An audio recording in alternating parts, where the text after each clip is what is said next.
Marcos, por gentileza, sua vez de trazer as suas reflexões aqui, que certamente vão nos ajudar muito nesse debate de hoje. Bom, boa tarde para todo mundo. Boa tarde, Mark. Agradecer aí a CCNT pela oportunidade de fazer um depoimento. Vocês estão me escutando bem? Consegue? Ótimo. Agradecer também à minha endocrinologista, a doutora Carla Mello, por ter me apresentado, feito esse convite. Eu tenho, na verdade, diabetes mellitus juvenil, desde os 17 anos de idade, faz 41 anos, eu estou com 58 anos de idade, então toda a minha vida adulta eu tenho gerenciado diabetes. Nos últimos 10 anos eu sou usuário de bomba de insulina, e tenho usado até antes disso, quando era GliconLine ainda, o aplicativo de medição de glicemia e ajuste de carboidratos, tanto na parte do basal, porque eu já não tomo injeção de insulina, nem caneta, nem nada, há muitos anos, em função de estar com a bomba de insulina, que é uma ação muito mais rápida, né, a super rápida que eu estou utilizando. Mas a minha vida deu uma mudada muito grande quando eu decidi. Eu sempre nadei desde pequeno, mas nunca em provas e competições. E desde depois da pandemia, eu comecei a nadar com um grupo que me levou a fazer provas no mar aberto.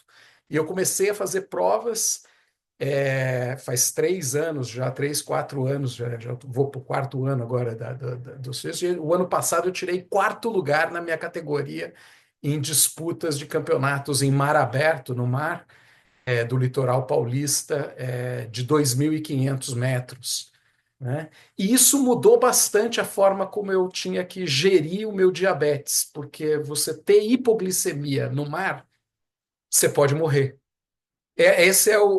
Enquanto eu estava gerindo a minha glicemia para fazer meus treinos em piscina, eu até ajustei muito com a doutora Tainá Carvalho, que é a minha nutricionista, o que eu estava comendo, né, proteínas, etc. Ajustei tudo isso muito, e até palatinose para nos picos do treinamento. Né, primeira, eu nado 1 hora e meia, mais ou menos, são 3.500 metros.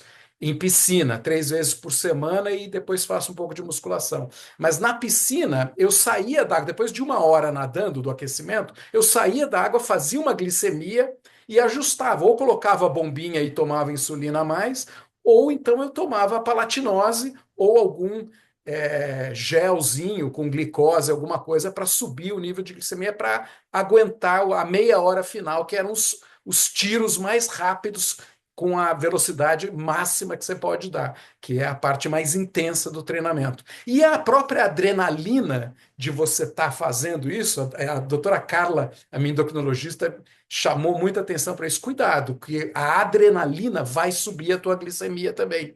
Então, tudo isso tinha que ser levado em consideração nos treinamentos, né? Que ia subir de qualquer jeito. Mas no mar, a coisa é diferente. No mar você não pode ter erro, porque você não dá para parar e colocar bomba de insulina, nem nada disso. Você vai nadar quase 1 hora, né, de 50 minutos. Hoje eu faço em 45 minutos esses 2,5 km nadando no mar, que já é um tempo razoável. Mas eu tenho que estar com a glicemia muito controlada, e o Glic me ajuda muito em relação a isso, de as medições anteriores e eu entrar no mar com uma glicemia um pouquinho acima. Se eu entrar muito acima com a glicemia, o que acontece? A minha performance cai. Entrar com 200 ou acima de 200 de glicemia numa prova, a performance vai cair. E eu já chego tonto. E já aconteceu comigo, você sai da água completamente tonto. Se você entra com abaixo de 150, etc., é o ideal, né? Para não ter hipoglicemia também. Se você sair com 100, que é a glicemia normal que você deveria ter, você vai chegar com hipoglicemia. Depois de 1 hora nadando na tua velocidade máxima, e competindo com todo mundo do teu lado, são mais de 800 atletas saindo ao mesmo tempo juntos na água, né? De 16 anos de idade a 75 anos de idade, todo mundo junto, né? A prova masculina que eu faço, pelo menos. Então tem que controlar muito bem. O Blink foi fundamental para eu poder gerenciar isso e não isso não ser um impedimento para a minha vida, de eu poder usar essa ferramenta para me dar subsídio para poder superar as dificuldades que eu tenho e falar, não, isso não é impeditivo para eu fazer nada na minha vida, né? E eu acho que esse um pouquinho do depoimento que eu tenho para compartilhar com vocês.